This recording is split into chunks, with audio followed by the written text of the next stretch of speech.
Graph the equation y equals negative 2x plus 4, and we have our blank graph here.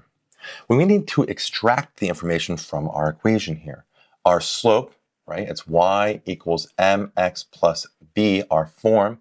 Our slope m is a negative 2, and 4 is our b value, which is our y-intercept. So that b value, that tells us we have the point a 0, 4 on the graph. When x is 0, y is 4. So let's plot that first. We got that point right here, 0, 4.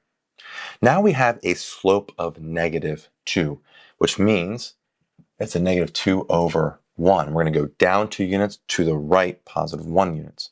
So down 2 units here, over 1, down 2 units, over 1.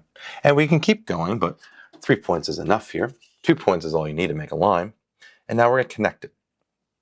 Connect our line, our points here, make our line, and there we have it. We've graphed our equation here of y equals a negative 2x plus 4.